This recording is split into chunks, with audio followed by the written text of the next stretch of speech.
Salut tout le monde, j'espère vraiment que vous allez bien. On se retrouve pour un tuto couture où on va pouvoir se faire un petit sac à main ou un petit sac pour enfants aussi. Vous avez l'option de mettre un petit bouton ou non, comme vous voulez. Pour réaliser ce tuto, il vous faudra du tissu, un coupon de 50 par 70, c'est parfait.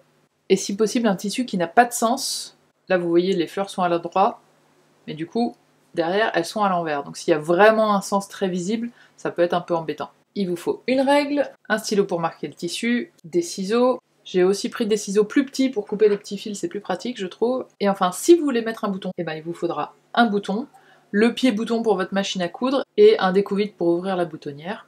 Et voilà, je vous propose dans ce tuto deux tailles de sac, soit la taille L, donc ça fait un sac de cette taille-là, vous voyez, un tout petit peu plus grand que ma main, et la bretelle est taillée a priori pour des adultes. Ou alors la taille S, il est un tout petit peu plus petit, et la bretelle est plus courte. Alors la première chose, ça va être de découper votre tissu. Je vous ai fait des petits dessins. La taille S, qui est plutôt une pochette enfant, ou si vous voulez vraiment mettre seulement un portable, mais j'ai fait aussi des bretelles plus courtes, vous faites 4 rectangles, 2 de 38 par 16 et 2 de 38 par 8. Et ensuite vous avez la taille L, donc c'est plutôt un sac pour adultes, c'est-à-dire que la bretelle est plus longue et le sac est aussi un petit peu plus grand. Donc là vous faites 2 rectangles de 42 par 20 et 4 rectangles de 27 par 8 cm. Je vous laisse découper tout ça, prenez votre temps, et une fois que vous avez vos rectangles, vous pouvez revenir. Moi là je vous fais la version enfant, donc vous avez tous vos morceaux de tissu. On commence par la bretelle. Je sais pas si ça peut s'appeler une sangle si c'est pas réglable, bref, le truc qui fait qu'on va pouvoir le porter à l'épaule. Alors vous avez 2 ou 4 rectangles, et le principe ça va être en fait de faire une grande bretelle. Donc on va les assembler, on les met l'un sur l'autre, endroit contre endroit, et on va venir faire une couture ici à 1 cm. Si vous en avez 4, si c'est la version adulte que vous faites, bah vous faites d'abord ça avec 2, puis là vous cousez le suivant, puis vous cousez le suivant, vous mettez les 4 à la suite. Ça vous donne une couture comme ça, ou 3, et on va venir l'aplatir au fer à repasser. Deuxième étape pour la bretelle, on va encore se servir du fer à repasser. Vous allez venir plier, je vais appeler ça la bretelle, hein, toute la bretelle en deux, et passer un coup de fer. Hop, magie du montage. Et maintenant, on va venir, c'est comme si on crée du biais en fait. On va venir replier chaque partie vers l'intérieur. Hop là, d'un côté et de l'autre. Et les replier l'une sur l'autre. Tac. Là, vous venez repasser cette partie, puis au fur et à mesure, vous faites pareil tout le long. Comme ça, on a une quadruple épaisseur, une bretelle bien solide. Et voilà, on a un parfait petit biais. Et on va venir faire la première couture, donc bien du côté où c'est ouvert, évidemment. Vous venez piquer à 1 mm du bord, tout le long, pour fermer la fameuse bretelle.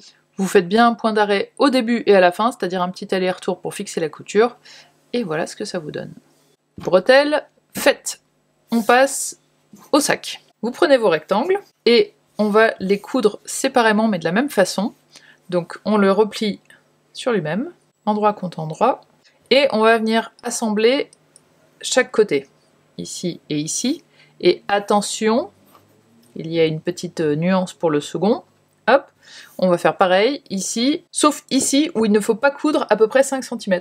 Je vous conseille, si vous êtes tête en l'air comme moi, de vous mettre une petite marque ou une croix rouge ou un truc genre interdit pour vous en souvenir, parce que moi typiquement à chaque fois je le fais jusqu'au bout et après il faut que je défasse. Et vous faites ça au point droit et à 1 cm du bord. Hop là, ça y est, tout est cousu. Maintenant je vous conseille de venir couper ici, en bas de la couture. Évidemment on coupe pas la couture, mais on va couper ce qu'il y a en bas pour séparer la marge de couture en deux. Vous allez comprendre pourquoi juste après. Même sur la partie qui n'est pas cousue, vous coupez à un peu moins d'1 cm, hop. Parce que on va aller repasser les coutures à plat, donc les retourner. Du coup, si c'était encore attaché en bas, ce serait un petit peu embêtant. Donc vous repassez ça dans un sens et dans l'autre, de chaque côté. Étape suivante, vous vérifiez bien lequel est ouvert en bas, parce que c'est pas celui qu'on veut, on le met de côté pour l'instant. Donc celui qui est bien fermé de deux côtés, on va le prendre pour lui attacher la bretelle. Pour ce faire, c'est très simple. Déjà, on va le passer sur l'endroit, j'allais oublier. Là, si c'est pas nickel, c'est pas grave, je veux juste le haut. Donc on passe sur l'endroit, la couture est bien à plat, et on va venir placer la bretelle comme ça au milieu de la couture. et vous faites un petit point ici à moins d'1 centimètre, donc à 0,7 à peu près du bord. Et ensuite vous vérifiez bien que c'est dans le bon sens, que votre bretelle ne se tortille pas, et vous allez fixer l'autre extrémité au milieu de l'autre couture. Super, c'est bien assemblé.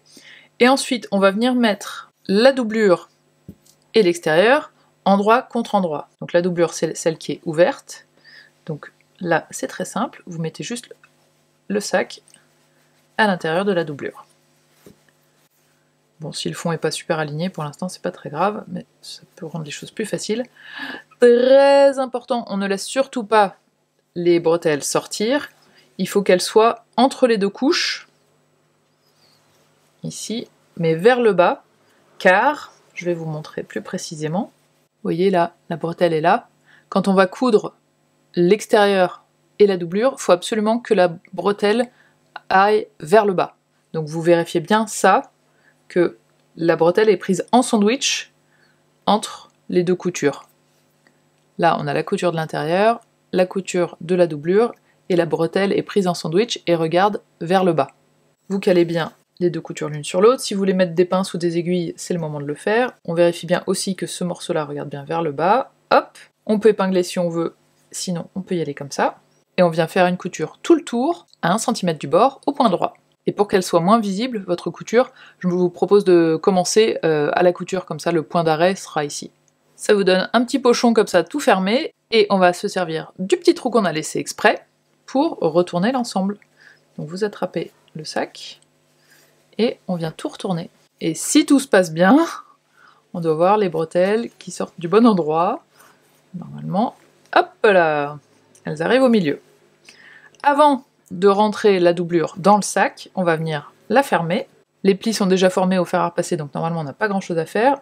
On vient juste bien caler les épaisseurs l'une sur l'autre. Et là, on vient faire un petit point, 5 cm, de point droit à 1 mm du bord pour que ce soit pas trop visible. Ça y est, c'est fermé. Je vais pouvoir venir couper les tout petits fils. Hop là. Et donc ça, cette partie où il y a la couture, c'est bien la doublure, donc c'est la partie qu'on rentre dans l'autre. On vient bien pousser dans les coins. C'est bon, tout se passe bien, la bretelle est dans le bon sens, tout est pas mal. On a presque fini, il reste 2 petites étapes.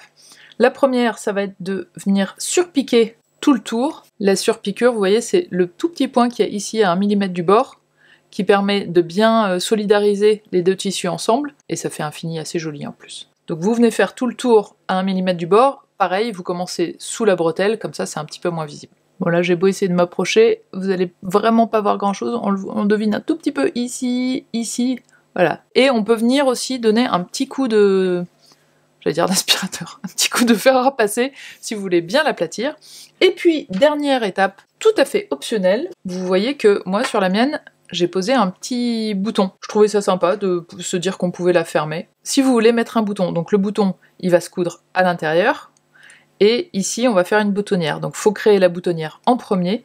Là, tout dépend de votre machine à coudre. Surtout, entraînez-vous sur un tissu avant pour bien maîtriser, parce que tout à l'heure, j'ai failli faire la boutonnière complètement décalée sur le côté. Donc, c'est pas ce qu'on veut. Juste pour savoir où elle doit être, je viens, hop, poser les deux côtés couture contre couture pour voir où est le milieu. Et je vais faire une petite marque. Et ensuite, c'est un peu selon la taille du bouton. Moi, je veux qu'elle arrive par là. Donc je vais tracer le début et la fin du bouton. Comme ça, je sais que la boutonnière, elle va commencer à peu près 1 mm avant. Donc je vais venir placer ma machine ici. Donc c'est parti, en machine. Quand vous cousez la boutonnière, faites bien attention à ne pas prendre les deux épaisseurs en même temps, parce que ça ne sert à rien d'assembler si on ne peut plus défaire après. Donc c'est vraiment seulement sur un côté. Bon, normalement je coupe ça au montage, mais là je vous montre quand même, ma machine a fait n'importe quoi, et ça fait un quart d'heure que je suis en train de défaire la boutonnière, ça fait un énorme nœud, et je n'y arrive pas, donc j'abandonne. Donc si vous avez fait votre boutonnière, vous prenez un découvite ou une petite paire de ciseaux, et vous venez ouvrir la boutonnière. Je vous montre celle qui a marché et que j'ai faite ce matin. Donc on va venir couper entre les deux coutures, c'est ça qu'on appelle ouvrir une boutonnière. Et une fois que ça c'est fait, vous mettez bien votre sac à plat, et vous venez faire un point avec votre stylo à l'intérieur du trou, au milieu.